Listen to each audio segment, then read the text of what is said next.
Hello, BookTube. This is Aaron from Aaron Read a Book or Aaron Read a Book. I've just checked my Kindle app and I've realised that I have now 400 books on my Kindle and over half of them are unread. And this is because I have an unhealthy addiction to the 99p Kindle deal. Cents, I imagine, is in America. The 99 cents deal. Or maybe you don't have those. Let me know. I'm sure you do. Um, and I am signed up to Book Bub, I think it's called, which is like a daily email you get telling you what 99p deals there are. And I've been on that for years.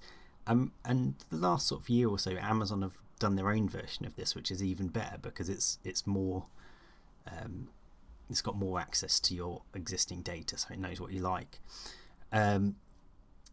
So I just buy them like all the time when they pop up, and I realise I never include them in my book haul. So I'm going to do a specific 20 book haul, the last 20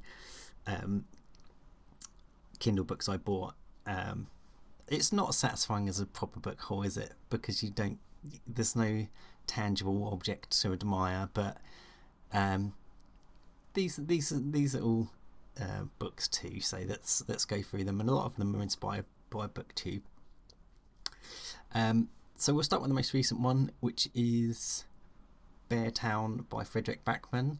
I have read a Frederick Backman before, which was a man called Over. I don't know how to say it, and that was quite like a cozy, relaxing read that I found enjoyable, not mind shattering.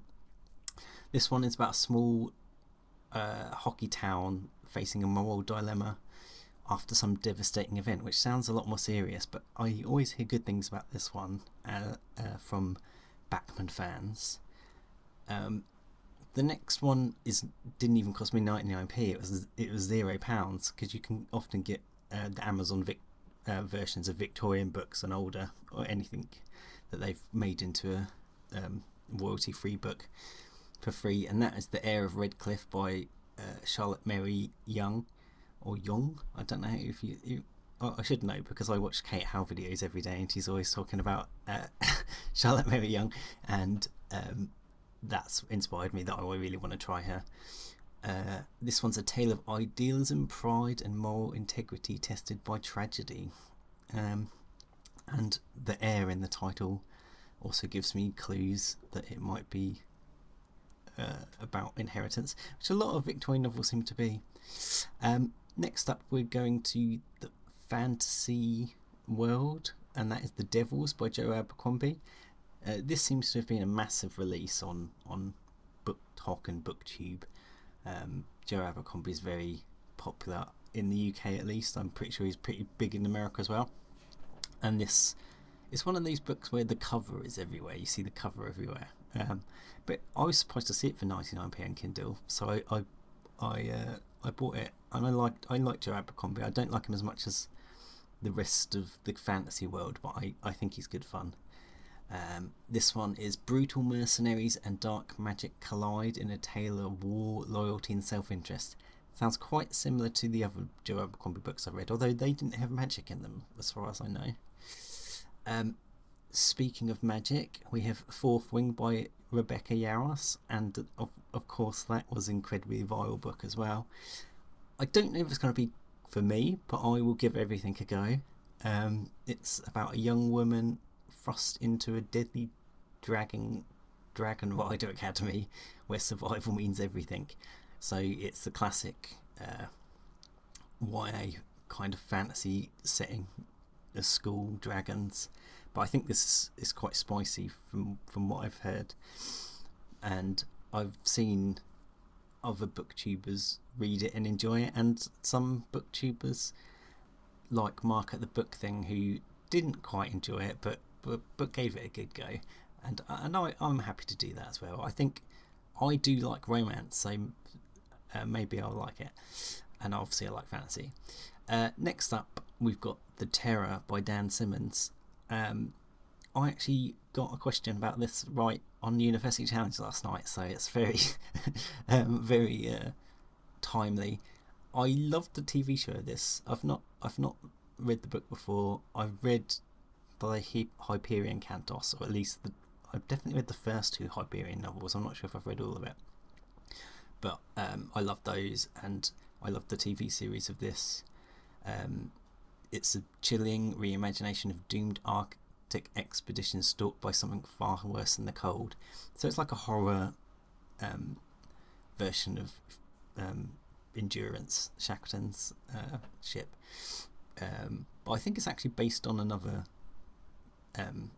shipwreck stuck in the ice.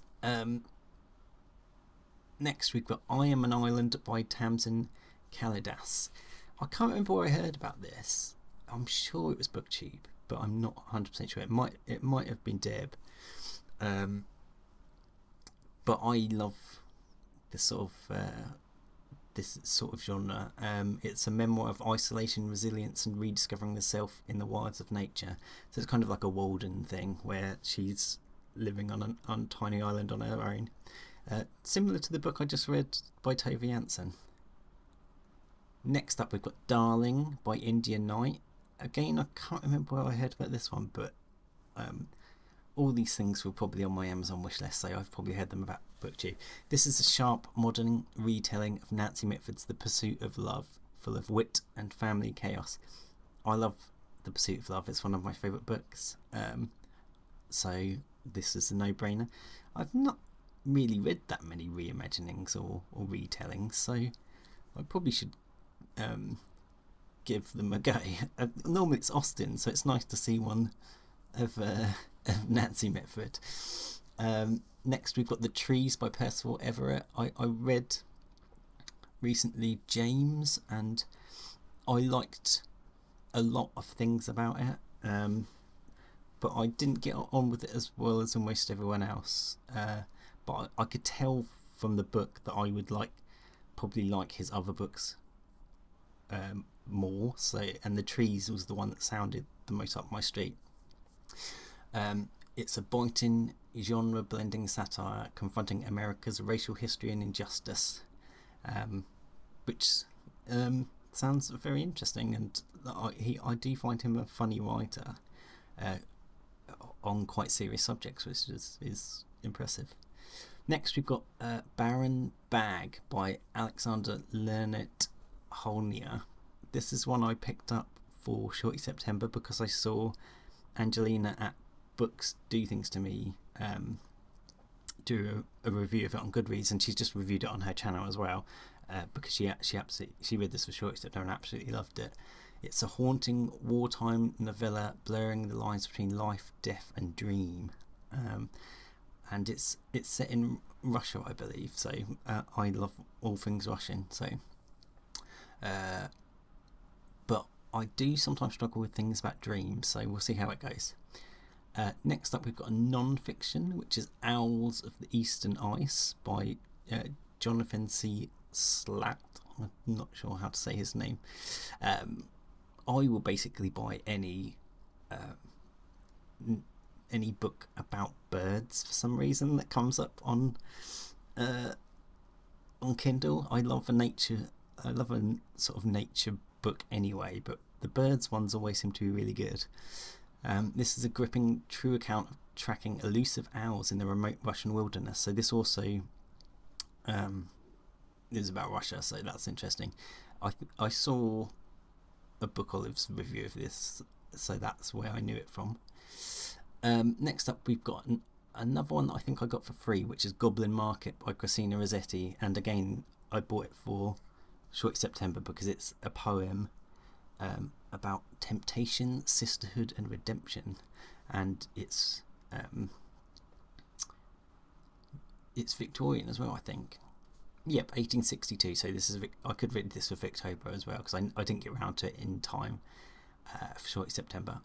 I picked it for the one book from a genre you're uncomfortable with, because I will read all genres, but I am uncomfortable with poetry, so that would cover that. And also it's kind of fantasy, so that sounds fun.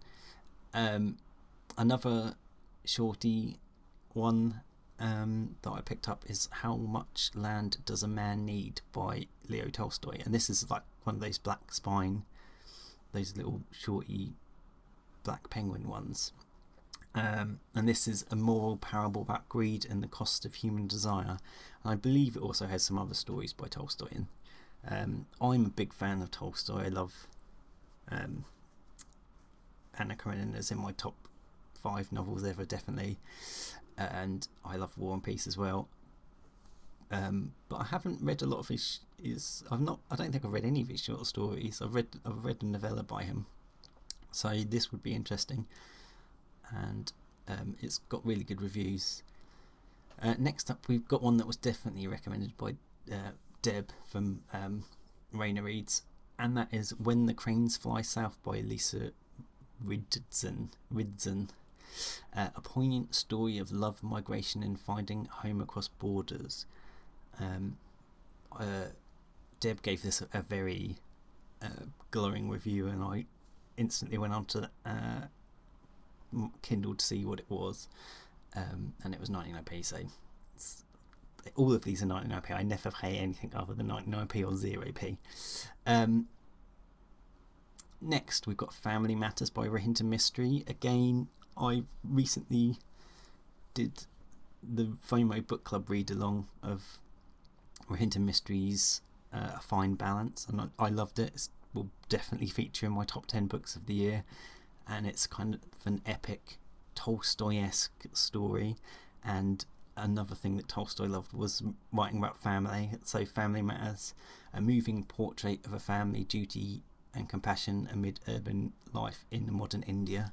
So it sounds like another Tolstoy-esque book by Rohinton Mystery. And I think he only wrote 3 proper novels, so it would be quite easy, maybe 4, I can't remember. It would be quite easy to make my way through those whenever I fancy a big chunks to set in India. Next we've got another BookTok darling, probably more BookTok than BookTube, which is The Ministry of Time by Kellyanne Bradley. I'm always very weary of modern science fiction books that are big hits on the apps, because I am an old grumpy man and I love vintage sci-fi, and I often find the newer stuff doesn't live up to it. But this is because I am an old man. But I do really like the concept of this one, and I've seen booktubers that I at least trust a little bit enjoy this one, and it's a witty time-bending exploration of history, belonging and love across centuries. Now, I have not got on with love stories set around time travel before many times, so I don't have high hopes for it, but it might be one of the few ones where it works for me. Next up, we've got another non-fiction. It's 1, 2, 3, 4 by Craig Brown, which is a biography of the Beatles. I love Bob Spitz's Beatles biography. You might be able to see it behind me. No, my head's in the way. But yeah, I love Bob Spitz's massive 1,000-page plus biography of the Beatles. But I've seen lots of people, including Bert, I believe, from Story Time, who is also big Beatles fan and big music biography fan, praise this one, and it's kind of short and quite funny. So I think it looks more the cultural impact of the Beatles than maybe a biography. So yeah, I had to pick that up. It's 99p. Next up, we've got one that was been recommended by a few booktubers, but mostly Book Chat with Pat has been a real champion of this book, and that is Leonard and Hungry Paul by Ronan Hessian. A gentle celebration of kindness, quiet lives, and the beauty of ordinary friendship. So this one, I don't know a great deal about it apart from it being Irish, and Pat's a big fan, so again it was 99p when I checked, so instant buy. Next up, we've got another science fiction, and it was a winner of the Hugo Award, I believe, or the Nebula, I believe. No, it was the Hugo Award it won, and it was the finalist for the Locus, and shortlisted for the Arthur C. Clarke Award and the Ursula K. Le Guin Prize. I have read Emily Tesh's fantasy trilogy, the Green Hollow trilogy, which is like a little novellas about woods, like the Green Man kind of myth, that you see a lot around English. If you travel around England, there's lots of English pubs named after the Green Man. But yeah, I really enjoyed her short stuff.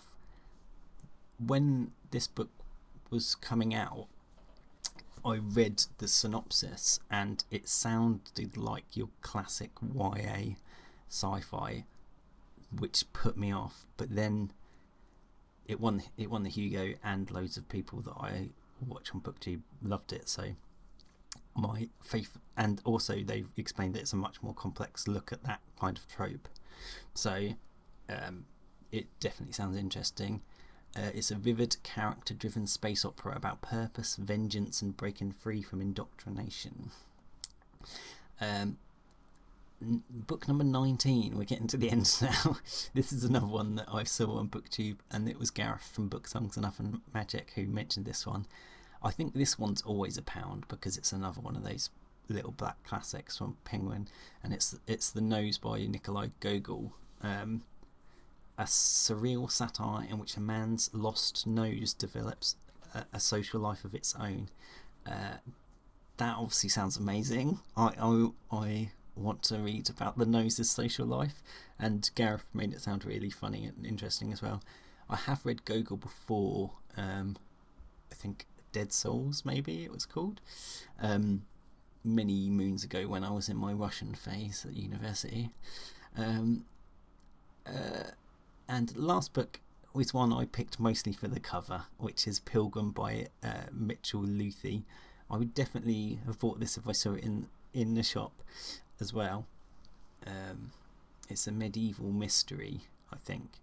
Although the description I'm seeing is a reflective journey through solitude and self-discovery on the road less travelled. It's set in 12th century Jerusalem, and it follows a pilgrim, the treacherous journey of a German knight and his companions.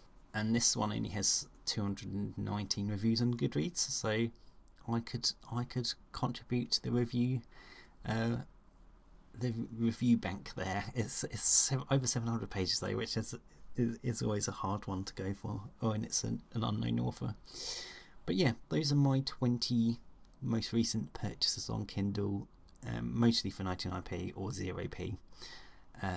Let me know if you have the same addiction as me. I know I've seen Criminoli talk about this before.